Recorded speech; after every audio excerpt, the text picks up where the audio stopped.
That may be the greatest catch I've ever seen in my life. Okay, after we crushed A.J. Brown, we're going to be right back at it with some buy low wide receivers. Now, a couple of these names are going to be familiar on this list. We actually have two players that are making the list in back-to-back weeks. Of course, we'll dive into exactly why and what I saw this past week that makes me want to continue to double down. But of course, before we get into it, we have to go and give away some fantasy flock network hats for anybody going down there, dropping those likes, leaving those comments on the videos. Thank you so much for everybody supporting the channel. We just passed like 57,000 subscribers. I don't know what we are at this point, but thank you so much, of course, for everybody supporting. And our first hat winner is going to go out to St. Bow. Says, I picked up Gainwell 3 weeks ago on a hunch. Love it when a plan comes together. No, happy to see that, my friend. Ryan says, I would love to wear your hat so much. Back-to-back 3-0 weeks. Thanks to your advice. No, congrats on the W's, my friends. And yeah, of course, just send me that email ASAP when you win that Fantasy Flock Network hat. That way I can get that sent out to your physical address. And one other announcement is we have our up-to-date rest of season rankings available over there on Patreon, where we update them every single week. We have our dynasty rankings. If you want to get in a league with me, that can be found over there on Patreon. If you want to get in the Flock group chat, that can be found over there on Patreon. Find all those links in the description of the video. And of course, thank you so much for supporting the channel. And let's go through and let's dive into our first receiver who has been on this list for quite a while now. And he made us look stupid this past week. I mean, more importantly, his teammate made us look stupid. Tee Higgins. Okay, now with Tee Higgins, y'all know we've been saying this for about 3 weeks now, looking at the amount of snaps versus targets that Tee Higgins has had in this offense. Per route run, Tee Higgins is a dominant wide receiver in Cincinnati at drawing targets. He's been the co-wide receiver one with Ja'Marr Chase over the past 3 weeks. If you're looking at the amount of targets that he is getting per snap, and my God, he comes out yet again shows us this, where I'm not saying, I've never said over the past month that Tee Higgins is someone you want over Ja'Marr Chase. But I have been saying that if you look at the usage in the Cincinnati Bengals offense, very similar. And that Tee Higgins comes out and he actually plays 9 less snaps than Ja'Marr Chase. Ja'Marr Chase plays 53 snaps and he himself sees 10 targets in this Cincinnati Bengals offense. Whereas on the other side, Tee Higgins comes out, gets 42 snaps. However, draws 15 targets this week. And if we go back to what we had his rookie season and looking at the efficiency when Joe Burrow was his quarterback for Tee Higgins, Tee Higgins was a fantastic wide receiver. We go back to what we had at the beginning of the season. Tee Higgins still has shown us that he can be a very efficient wide receiver. I mean, back in week 1, he actually comes out and he scores 15 fantasy points off of only 5 targets. Back in week 2, he scores 18 fantasy points off of only 10 targets. I'm the last person to come out and say that you can project with accuracy a touchdown rate for a given player, knowing that touchdown rates are going to be highly volatile year to year, unless you're talking about the quarterback position. But here with Tee Higgins, very similar to what you would say with Mike Evans. If you were ever going to be able to project a wide receiver to have a higher touchdown rate than league average, it's when he's that 6'4" alpha wide receiver that we have seen before have that usage in the red zone. Now, over the past 3 weeks, Tee Higgins has yet to fall into the end zone, which definitely sucks. It definitely sucks to see that he's walking away with only 13 points against the Ravens. Whenever Cincinnati, let's pull up the official score here. Now, keep in mind, the game got so out of hand at the end that it wasn't even a football game in the fourth quarter. But before that happened, the Cincinnati Bengals came out and they were dominant. They dropped 41 points against the Baltimore Ravens. And of course, Ja'Marr Chase, you cannot overlook what he did. He had 200 receiving yards here. He had 8 receptions, a receiving touchdown as well. Now, what sucked for Tee Higgins, who had a decent day, 7 receptions, 62 receiving yards. But what was horrible is CJ Uzomah coming out and having the luckiest day of his NFL career, where we actually said a few weeks back, whenever you had that CJ Uzomah performance on Thursday night against the Jacksonville Jaguars, he came out, he was dominant. A lot of people asked me if they should play CJ Uzomah yesterday morning against the Baltimore Ravens. And honestly, Sunday morning, I was going, oh no, you don't want to play CJ Uzomah. You have much better options elsewhere. This is a tight end that, his role in this offense has been dwarfed by Tee Higgins whenever Tee Higgins did return from that shoulder injury. Well, Uzomah comes out And you know how many targets he had? Let's not even dive into that. First, let's see how many points he took away from Tee Higgins. He had 3 receptions, 91 receiving yards, and 2 receiving touchdowns. Okay, so CJ Uzomah came out here and essentially just dominated with damn near 25 points at the tight end position off of 1, 2, and 3 targets. 3 targets total. Laughable in terms of the amount of production that he was able to soak out of this offense. And I will tell you right now, that is not sustainable. I will tell you right now that if we continue to see Tee Higgins come out here and dominate with targets, this is someone that's averaged over 8 targets a game, almost 9 targets a game so far this season for the Cincinnati Bengals offense.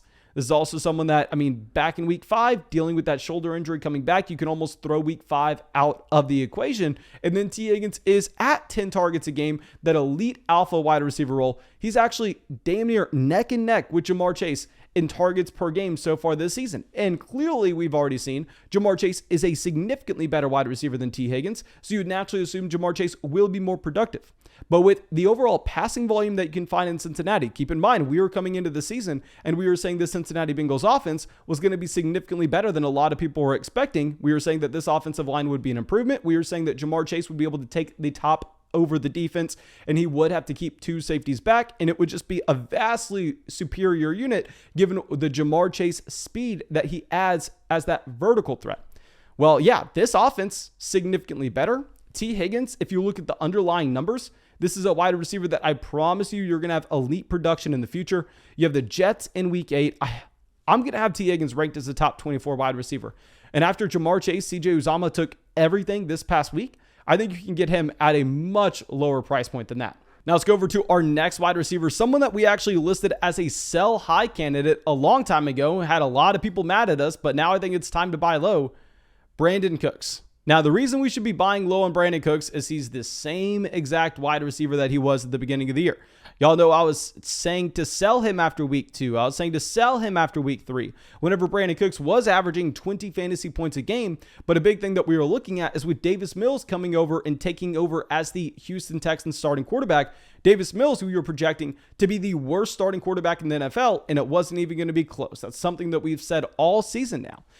You see a sharp, and I repeat, a sharp difference between what you had with Tyrod Taylor in this offense versus Davis Mills. With Tyrod Taylor here, this is actually a quarterback that did suffer that injury back in week 2. And if you're going to be looking at it, he's actually practicing on Wednesday. So we should expect Tyrod Taylor to be coming back very soon. And if you're looking at the 2 weeks with Tyrod Taylor, Brandin Cooks did average 20 fantasy points a game. Now keep in mind, a very small sample. You're not expecting Brandin Cooks to average 20 fantasy points per game. Whereas when Davis Mills takes over, this is the stat line.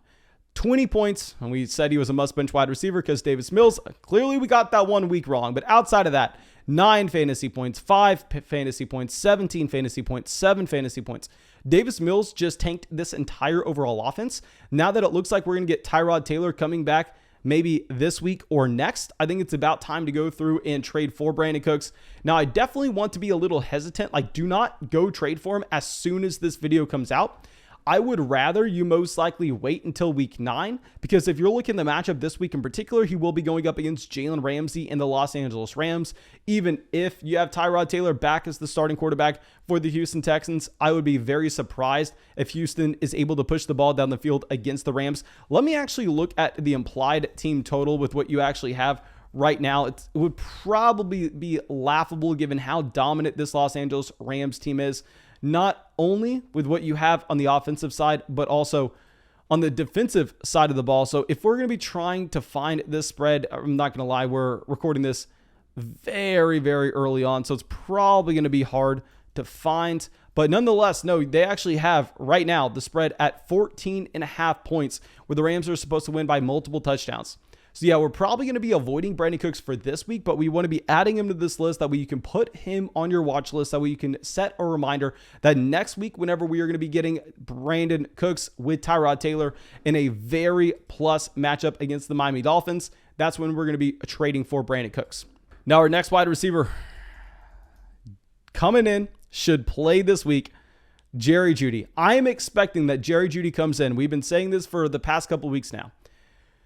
I'm expecting he comes in and he is the wide receiver 1A to Courtland Sutton's wide receiver 1B. That's how we had it coming into the season. And back in week 1, very small sample with Courtland Sutton working his way back from that knee injury. So it's almost impossible to take anything away from this one half of football that we had back in week 1 against the Giants. But you did have Jerry Jeudy going out and dropping 13 fantasy points through the first quarter with 7 targets in that contest. Whereas with Courtland Sutton, this is a wide receiver that, 3 targets, 1 reception, 14 receiving yards. And I'm not going to lie, I was not a massive fan of either Jerry Jeudy or Courtland Sutton coming into this season. Really, the only pass catcher I wanted in Denver, besides deep best ball leagues, was actually going to be Noah Fant, saying that Noah Fant, he was going to be simply exactly like Courtland Sutton or Jerry Jeudy, but rather than at the wide receiver position, at the tight end designation, knowing that it's so much harder to find production at that position in particular, that Noah Fant was going to be the player that I liked. But a big thought process in that was KJ Hamler was going to be someone that was playing a consistent amount of snaps and seeing some volume in this offense. Well, since Jerry Jeudy got hurt, KJ Hamler out for this team for the rest of the year. So I actually think that Jerry Jeudy is coming back to a better situation than what he left previously. So I'm going to be more excited about Jerry Jeudy coming back to Denver now than I was about Jerry Jeudy coming into the season. I'm expecting him to be the wide receiver 1A. I think he's the better overall talent. Courtland Sutton, yes, has been very, very, very productive. Over the past 3 weeks, 25 fantasy points, 23 fantasy points, 11 fantasy points. And this is someone that's also averaged 10 targets a game over the past 3 weeks, which of course is ridiculous to look at. But Jerry Jeudy coming back in is going to take a considerable amount of that volume. And I actually think we probably want to be pivoting off Courtland Sutton, as we've been saying for 2 weeks now. Now, our next wide receiver, we told a lot of people to play this week. Didn't have a great one, but honestly, I'm kind of proud about the call. Devonta Smith. Okay, so yeah, with Smith here, this is a wide receiver that yet again was playing in a very bad Philadelphia Eagles offense. With Philly here, this is a team that we discussed coming into the season, how much I love drafting Jalen Hurts, but it was because his own rushing production, not necessarily because he was some great NFL quarterback. And with Jalen Hurts, he comes out and he really just fuels this offense through Goddard, Smith, Gainwell. I guess you can throw Quez Watkins in there. But what I'm going to be expecting going forward is the fact that Devonta Smith can continue to separate as the alpha wide receiver in this offense. And you see with the loss of Zach Ertz that this volume is going to be bumped up for Devonta Smith, and that you only had 34 pass attempts for Jalen Hurts this week, which isn't through the roof or anything. And you had 9 targets for Devonta Smith. So if you're looking at a target share standpoint, clearly this is someone that's coming out as an alpha wide receiver. He had damn near 27% of his team's targets this week. Now with Smith, I know that he failed 2 weeks ago against the Tampa Bay Buccaneers on Thursday night when I ranked him aggressively for that week, given the matchup that we thought you had with that Tampa Bay Buccaneers secondary. Clearly, that wasn't a great call. And you've had some really tough defenses over the past 3 weeks. You went up against the Panthers, the Bucks, the Raiders. Now you're going to get the Lions in week 8. I think this will be a blow-up spot for Devonta Smith, even though we have said that for 2 weeks now. Clearly, the volume's there. Clearly, this is someone that was a great prospect coming into the NFL draft, as he did have one of the most impressive wide receiver seasons of all time in college in 2020 for Alabama. Now, yes, it was his 4th season. You want to discount that level of production compared to someone that would be 20 years old and accomplishing that. But nonetheless, Devonta Smith has showed flashes this year that he does have that talent that he possessed at Alabama. With the loss of Zach Ertz, you're going to get a higher overall target share for Devonta Smith. So I think he is an intriguing buy low candidate at this time being. And now let's go over to some studs. Okay, we're going to talk about some studs now. So of course, these players are going to come at a much higher price point. But let's go over to DJ Moore. With DJ Moore here, this is a wide receiver that, yes, just failed miserably. I don't want to say DJ Moore himself failed. Rather, the offense failed in Carolina, and that really crippled what you had from DJ Moore's overall production. And DJ Moore has just been a completely different wide receiver over the past 3 weeks compared to what he was the first month of the season. If you're going to go through and look at weeks 1 through 4, keep in mind, this is when you had Christian McCaffrey in here and you were able to effectively move the ball down the field for the Carolina Panthers. DJ Moore was actually the wide receiver 4 on the season, a month through the season. Now, if we're going to be looking at what we have had so far over the past 3 weeks, keep in mind we have not had the Monday night game at the time I'm recording this video, but on a points per game basis, DJ Moore is the wide receiver 43 over the past 3 weeks. Clearly, you've seen that sharp fall in production. You've seen that sharp fall with the overall Carolina Panthers offense. But still, DJ Moore is someone that the volume is there. He's had 73 targets through 7 weeks so far this year. I mean, we said this coming into the week. We said this, ad nauseum. I have no idea why so many people were asking us about Robbie freaking Anderson this week, even though we were telling everybody how horrible he has been so far this season. I wouldn't be surprised if they continue to face him out of this offense. Robbie Anderson has had that volume. You know, I'm always the person to go chase volume. That's going to remain consistent week to week, whereas that efficiency is going to go up and down. Whereas with Robbie Anderson, we said this coming into this past week, it doesn't matter how many targets he is getting. He's had 49 targets this season, and he's had 204 receiving yards. If you were looking at his yards per target, dear God, let me do this math real quick because it is going to be embarrassing for Robbie Anderson. He has averaged 4.16 yards per target. That has to be dead last in the NFL for anybody who's had over 20 targets this season, whether it's a tight end, whether it's a running back, whether it's a receiver. He's been laughably bad. Robbie Anderson will continue to get phased out of this offense. So even if Terrace Marshall comes in and has that breakout at the end of the year, he will be taking that production from Robbie Anderson instead of DJ Moore. So DJ Moore, I think, is incredibly safe. Also going up against the Falcons in week 8. It's going to be a great matchup as well for him to boost up that value. And now let me bring up our next wide receiver that I know we've had a lot of people coming out giving us some hate for because we called him our number 1 buy low candidate over the past 2 weeks now. He comes out, only drops 12 fantasy points, so I know a lot of people are concerned. Let's talk Calvin Ridley here. So with Calvin Ridley, yes, it was a great matchup in a really high scoring contest. You had Russell Gage, you had Kyle Pitts soaking up a ton of this production. Whereas if you're looking at the number 1 receiver for this roster in terms of the actual opportunity, in terms of the targets that they had, it was still Calvin Ridley. Calvin Ridley did come out with 10 targets this week. So I know a lot of people are panicking, but with Calvin Ridley, he's already gone through his bye. He is someone that's had 52 targets through 5 weeks so far. So he's averaging still 10.5 targets per game. So Calvin Ridley, going back to what we had in 2020, I mean, this is someone that you know he is a very efficient wide receiver. You know with Calvin Ridley exactly what you were going to be getting. In 2020, through the 16 weeks, Calvin Ridley had 131 targets with 132 receiving yards and 9 touchdowns. Clearly, this is someone that's going to have a high yards per target. We've only seen 5 weeks so far. It is a very small sample. I am still going to be projecting Calvin Ridley, if you check out our rest of season rankings, 100% as a top 10 wide receiver. Now, yes, we made some bold calls on the price you should be paying for Calvin Ridley. Don't know if we can have him as the wide receiver 5. Probably going to end up bumping him down about the wide receiver 7 or 8 in our rest of season rankings. But definitely holding on to Calvin Ridley. And our last wide receivers that we're going to be bringing up, actually going to be a pair of teammates. And yeah, we're going to continue to tell everybody to trade for him. Coming out of their bye week, Keenan Allen and Mike Williams. You're looking at this Los Angeles Chargers offense, and the targets have been so damn condensed between both Keenan Allen and Mike Williams that these are stud wide receivers that we already kind of know what you're getting. I mean, with Justin Herbert, this is an elite level quarterback at the same time. I don't necessarily need to speak on Mike Williams that much, just given the fact that with Mike Williams, this is a wide receiver that, I mean, you kind of saw that in week 6, he was not healthy against the Ravens when they just got blown out of the water.